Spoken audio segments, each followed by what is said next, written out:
Pode assistir esse vídeo até o final, que eu te garanto que você vai descobrir como evitar os principais erros que todo profissional de departamento pessoal comete no início da carreira.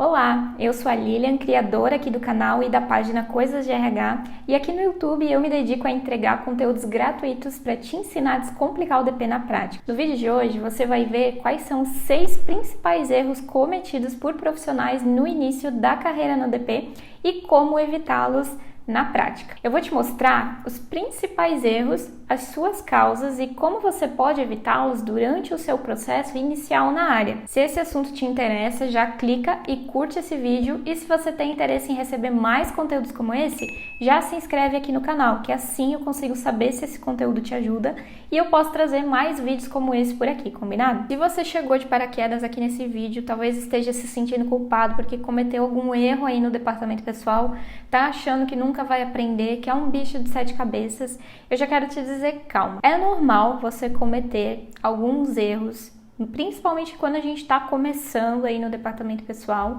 mas não estamos 100% imunes ao erro. E eu vou te mostrar aqui hoje nesse vídeo quais são os principais que eu já cometi, que eu vejo as minhas alunas que já cometeram também e muitos profissionais de DP cometem. Geralmente a gente erra no DP por 3 motivos: falta de conhecimento, falta de organização e falta de atualização. Quando a gente está começando, geralmente vai ser falta de conhecimento e falta de organização, porque depois que você aprende, tá, você usa mais o quesito atualização, né, de estar sempre atualizado, estar sabendo como fazer. Mas no começo da nossa carreira é normal, né, a gente não conhece, é novo e você vai às vezes cometer um erro bobo simplesmente por falta de conhecimento daquele cálculo ou daquele processo. E aí a gente entra no primeiro erro, que é muito comum, principalmente quem é mais introvertido ou às vezes está trabalhando num lugar que tem alguém que não quer ensinar, fica com aquele medo,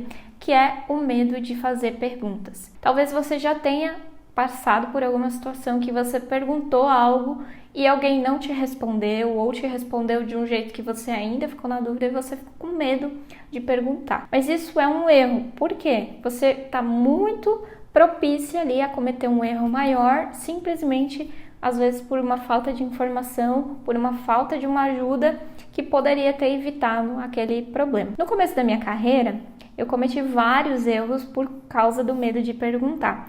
Às vezes até eu queria resolver as coisas, né? Queria ser proativa e tal, mas esquecia desse pequeno detalhe. Uma vez eu mandei comprar um uniforme para todo mundo, só esqueci do detalhe de perguntar pro meu chefe se eu podia fazer isso, e ele só ficou sabendo quando veio a conta. Na época era mais de R$2.000, e aí quando veio essa conta, ele me chamou para perguntar, né? Ele falou: Lilian, você precisa consultar, nós temos orçamento, nós temos financeiro, como é que eu vou pagar isso agora? Ele tinha dinheiro no caixa para pagar, mas foi um erro por uma questão de querer ser proativa, mas não fazer pergunta. E aí, nesse caso aí, eu fui proativa, mas já teve outras situações que eu tive medo de perguntar porque eu ia levar patada, né? Alguém ia me responder de uma forma brusca, ou eu me sentia muito burra, falando bem o popular, me sentia muito burra de não saber tal determinada coisa. Teve vezes que eu já perguntei várias vezes a mesma coisa para a pessoa que estava fazendo, e aí eu já estava me sentindo mal de tanto perguntar.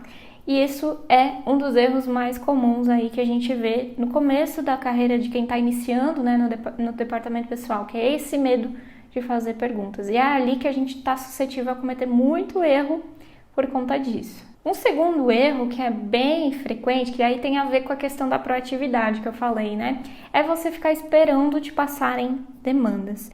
Já trabalhei com pessoas que faziam só o que era passado e pronto. Então, eu passei uma demanda ali para determinada pessoa. Ela terminou, ela não me falava assim: ah, Lina, terminei, o que mais que eu posso te ajudar, não sei o quê. Não, ela ficava parada lá esperando. Quando eu via a pessoa estava ou jogando no computador ou estava fazendo outras coisas aleatórias, tinha terminado, eu estava com várias demandas e a pessoa não se prontificava ali para ajudar. Então esse é um erro comum, tá? De não ter essa consciência, principalmente no começo, de que você não vai incomodar se você perguntar, se você se dispor ali para ajudar o seu colega, principalmente os colegas que têm mais demandas. né? Como os assistentes, os analistas, geralmente eles têm mais demandas do que quem está começando. E aí, se você fica ali esperando te passarem coisas, às vezes na correria do dia a dia eles estão lá parados para resolver várias coisas, ao mesmo tempo esquecem de passar. Mas não fique parado esperando, pergunte, né? Posso ajudar nisso? Então, ficar esperando é um erro, porque aí você não se desenvolve, você só faz o que passam para você fazer e nunca vai ser desafiado se não perguntar, se não correr atrás, se não buscar esse conhecimento. O terceiro erro que eu separei, na verdade não seria um erro, seria uma ilusão. Você achar que você vai aprender departamento pessoal na faculdade. Eu sei que a faculdade ela é importante por vários motivos. Hoje, para você conseguir entrar numa vaga melhor, um dos requisitos mínimos é você ter um ensino superior. Então, olha só o que eu falei, requisito mínimo. Não significa que ser formado em alguma faculdade, em algum ensino superior, vai ser o seu diferencial ali na hora de conseguir uma vaga. Então muita gente acha que por ser depois que eu me formei vou ter mais oportunidades. Não é isso. O ensino superior hoje ele se tornou um requisito básico. Então para você conseguir vagas melhores, se você quer se tornar uma analista, por exemplo, você vai ter que ter no mínimo um ensino superior. Então um erro muito comum é achar que pronto, me formei e agora sei tudo, ou entrei na faculdade e vou aprender DP. Você não vai aprender basicamente nada. Vai aprender um conceito ou outro, que eu me lembro há 10 anos atrás que eu me formei, aprendi uma coisa ou outra de teoria, mas assim, o que a gente vivencia no dia a dia, a gente não aprende na faculdade. Eu tenho milhares de alunas hoje, né? Atualmente, quando eu tô gravando esse vídeo aqui, já são mais de 4.500 alunas e é unânime. Todas me relatam que não aprenderam DP na faculdade e se sentiam inseguras por conta disso, porque a faculdade não é esse o propósito dela.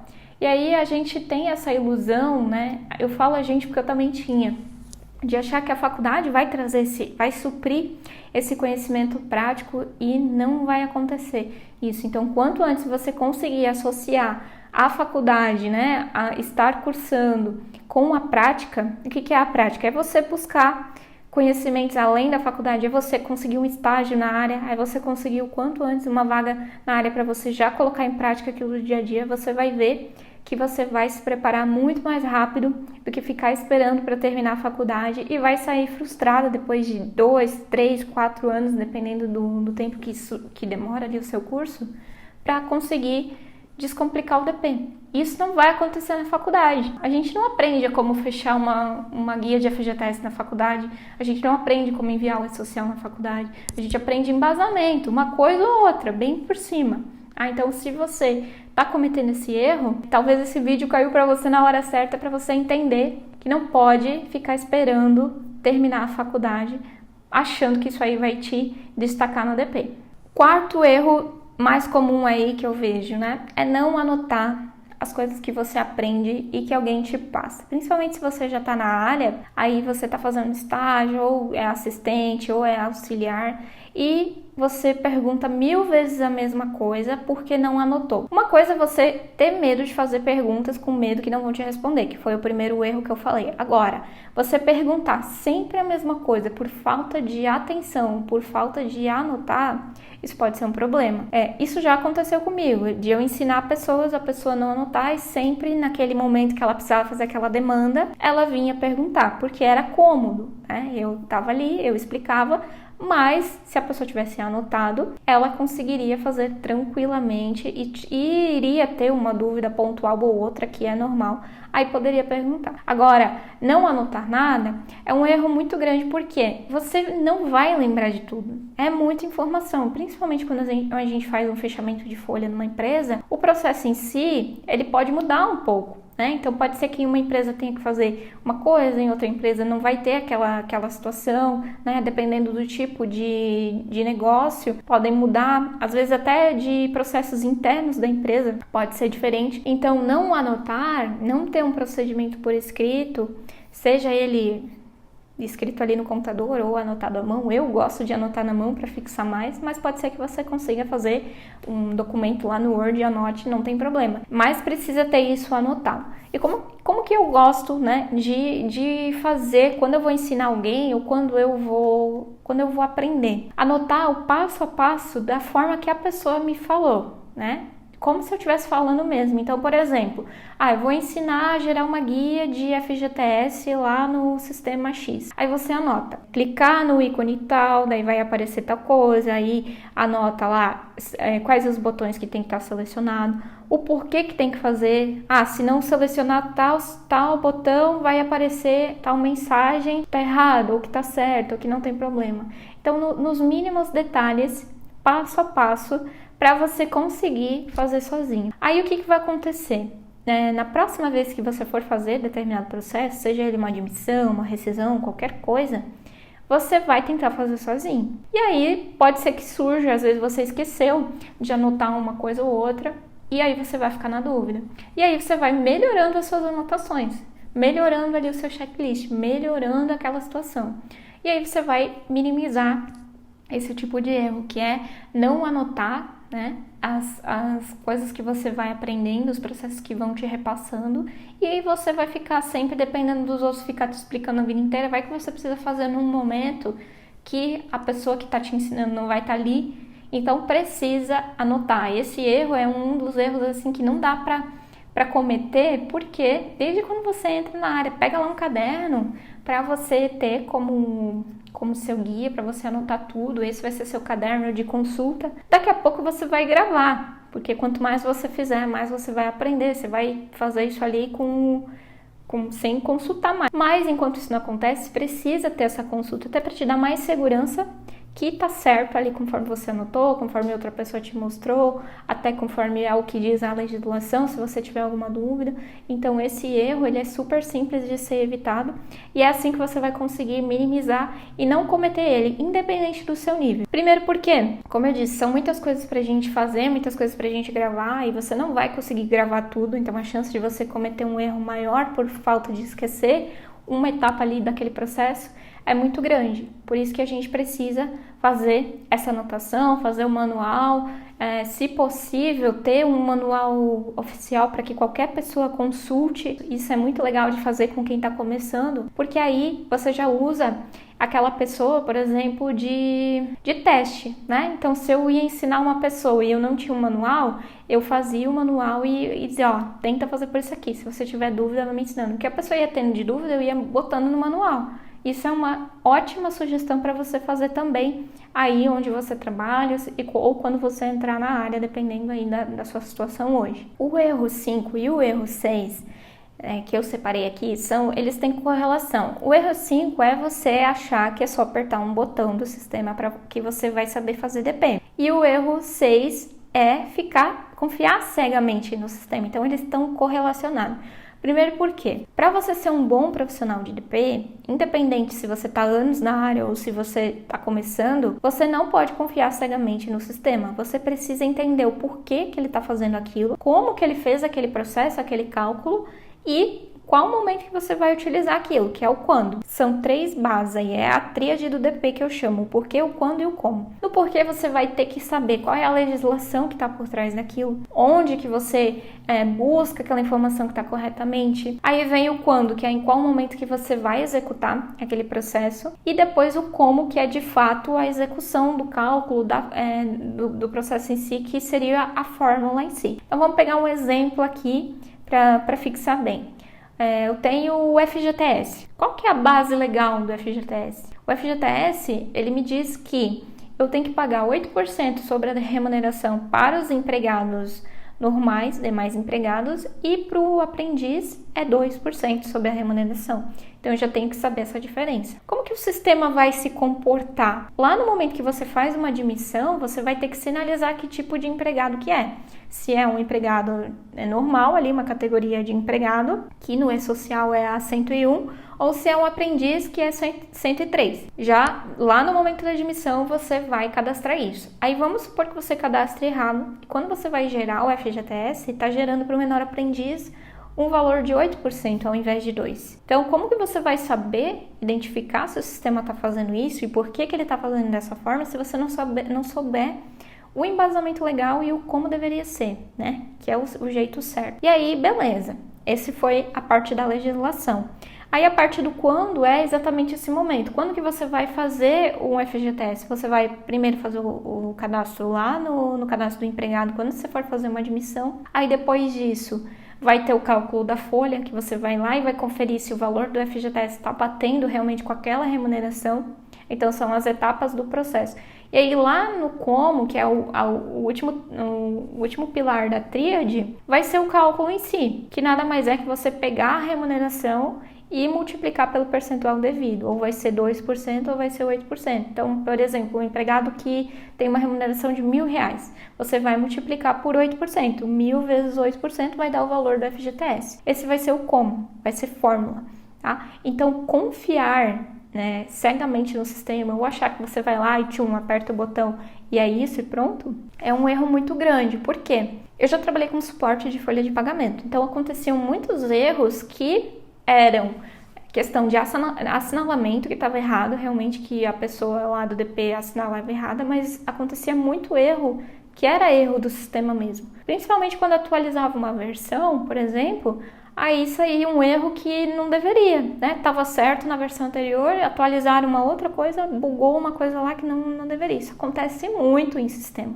E se você não tá ligado, se você não sabe conferir, não sabe o que o sistema tá trazendo, a chance de você fazer um processo, fazer um cálculo errado, ela aumenta consideravelmente. Então, sim, seria bem mais fácil ir lá, clicar no botão calcular lá, calcular rescisão, calcular folha e pronto, resolvi minha vida. Mas e a conferência? Como é que eu vou saber conferir se eu não sei, que não é só apertar o botão, que tem todo esse passo a passo aí, e também se eu confio cegamente no sistema. Os erros que eu já cometi por confiar cegamente em sistema foram erros grandes, né? Uma vez eu confiei cegamente lá no sistema e não pagou triênio para várias pessoas. E não eram valores pequenos, eram valores grandes. Aí o que aconteceu? Eu tive que recalcular toda a folha, foi um retrabalho lá do caramba, por falta de atenção, porque no mês passado estava funcionando. E aí eu pensei, bom, mês passado estava funcionando, vou dar uma olhadinha por cima. Os que eu conferi estava certo, mas tinha muita gente que tinha erro.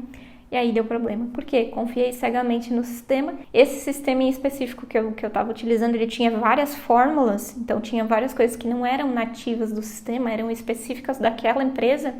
E aí, mais perigoso ainda, porque era tudo personalizado e aí a chance de cometer um erro era muito maior, né? Então são erros que você pode cometer aí se você confia cegamente no sistema ou se você só vai lá e aperta o botão. E eu acredito que você não quer ser só um apertador de botão, né? Porque para você ser uma profissional segura, que sabe o que está fazendo, que sabe fazer na prática, se você só ir lá confiar cegamente no sistema, só ir lá apertar o botão, isso com certeza vai te distanciar do seu objetivo de ser essa profissional completa e segura. Então percebe, são erros básicos que com um pouquinho de mudança, um pouquinho de atenção, você já consegue eliminar. Como eu falei no começo do vídeo, a maioria dos erros que a gente comete no DP é por falta de conhecimento, organização e atualização. E no começo vai ser organização e conhecimento. Então, no primeiro erro, primeira coisa, você vai estar com falta de conhecimento. E aí você vai estar com medo de perguntar. Não faça isso, pergunte. Pergunte sempre antes de fazer uma coisa errada. Não faça algo com medo. Na dúvida, pergunta. Na dúvida, mas a pessoa não vai me responder. Se coloca numa posição humilde e fala para a pessoa: olha, eu tô com medo, eu gostaria muito que você me ensinasse para eu aprender. Aí já não comete aquele outro erro de anotar, já anota, né? Vai na humilde mesmo que a pessoa vai te ajudar, tá? Dificilmente as pessoas não ajudam nesse caso. E se você perceber que o seu colega não te ajuda, você tem que buscar esse conhecimento que está te faltando em outro lugar. Eu tenho várias alunas que me relatavam isso, inclusive. E aí, o que elas buscavam quando entraram lá no DP Descomplicado? Ter esse suporte, aprender esse básico para não ficar perguntando, e ainda lá dentro do curso a gente disponibiliza o suporte para qualquer dúvida. Aí você tem um local seguro e confiável para perguntar. Então, não quer perguntar para o colega, não quer depender dele, o que é o certo, não depender, né? Você entra no DP Descomplicado, por exemplo, e você tem lá a garantia de tá lá as respostas para suas dúvidas, além de todo o conteúdo. Então esse erro de ter medo de perguntar, lá no dia a dia, principalmente quando é um processo específico da empresa, você não pode mais cometer a partir de hoje. Pergunte, e se você perceber que as pessoas não estão querendo te ajudar, e mesmo se elas estão querendo, você não pode ficar a vida inteira esperando os outros te responderem. Vá buscar esse conhecimento que está te faltando para você resolver essa situação aí. E aí, se você perceber, todos esses erros, eles estão juntos, né? O medo de perguntar, tudo isso ali está causando a sua insegurança. O medo de perguntar, a questão de não anotar, porque aí você não anota e depois fica com medo de perguntar de novo, e aí vira aquele ciclo. Ficar esperando que vai aprender na faculdade, não saber fazer o cálculo, o processo na mão, que aí vai te deixar inseguro e dependente do sistema. Então, tudo isso, ele faz parte de um conjunto que está deixando você insegura e você está cometendo esses erros, às vezes, e nem está percebendo. Para resolver isso, você precisa fazer o inverso. Não ter medo de perguntar, buscar esse conhecimento que está te faltando, entender que quanto antes você conseguir um estágio, conseguir uma oportunidade, conseguir uma vaga ou buscar aprender na prática o que a faculdade não vai te ensinar, melhor para você estar inclusive preparado para conquistar essa oportunidade. Porque, por exemplo, você vai fazer um teste prático, né? Mesmo que você não tenha experiência, se você tem o conhecimento, você vai conseguir fazer as questões, vai conseguir fazer os cálculos, que geralmente é cálculo, e aí você consegue passar no teste e conquistar essa primeira oportunidade. Agora, se você não sabe, se você não está preparado, como que você vai conseguir estar segura para participar de um teste prático? Não tem como. Imagina aqui agora o melhor maratonista do mundo. Para ele chegar nesse título de melhor maratonista do mundo, ele já com certeza cometeu muitos erros. Mas o que acontece? Ele foi errando e foi melhorando, foi vendo onde ele não poderia errar mais. Eu estava assistindo esse final de semana uma reportagem que passou na TV de uma pessoa que foi fazer triatlon lá na neve, né? Lá na Antártica. E aí, o que ele percebeu? Para quem não sabe, triatlon é aquela maratona que você faz natação, corrida e anda de bike. E aí, ele foi andar de bike e percebeu que a roda era muito fina, ele não ia conseguir andar no gelo se ele não resolvesse isso. Então, ele foi lá e pegou uma bicicleta com a roda mais grossa para ele conseguir. Aí não estava resolvendo, o que eles tiveram que fazer? Tiveram que cavar para ele ter um circuito para ele conseguir andar. Eu não me lembro agora, mas eu acho que era 180 km de bike. Não tenho certeza, mas eu acho que era isso. E aí, tiveram que cavar para ele conseguir fazer esse percurso ali. Por que eu tô falando isso? Porque é a mesma coisa no DP. Se você vê que não tá dando certo, não tô errando porque não tô perguntando, você vai ficar persistindo naquele erro? Não, você vai buscar a solução. Então, é a mesma coisa que aconteceu com esse atleta ali. Ele percebeu que não ia dar certo, ele foi por outro caminho, foi resolvendo, foi aprendendo e foi vendo o que ele não deveria fazer se ele quisesse bater aquele recorde dele lá. É assim também no DP. Quando você quer aprender uma coisa nova, quando você quer sair de uma situação atual para uma melhor, você vai ter que parar de insistir sempre nos mesmos erros que você está cometendo, que com certeza tem algum deles que eu falei aqui hoje que pode ser. E quanto menos você errar, quanto mais você fazer as coisas certas, quanto mais rápido você aprender, mais credibilidade você vai ter com os seus colegas, com os seus gestores, mais segurança você vai ter consigo mesmo para você trabalhar em qualquer lugar, independente de sistema, independente da sua faculdade, independente de qualquer coisa, porque o conhecimento vai estar em você. Então, você não vai mais errar por coisinha básica que você poderia ter evitado se soubesse. Se o que eu te falei até agora fez algum sentido para você, me ajuda aqui e curte esse vídeo. E se você quer receber mais conteúdos gratuitos sobre Departamento Pessoal na Prática, não esquece de se inscrever aqui no meu canal. Eu agradeço por ter você aqui comigo e se você quiser continuar aprendendo a descomplicar o DP na prática, eu recomendo que você assista o próximo vídeo que vai aparecer aí para você. Um beijo e até a próxima!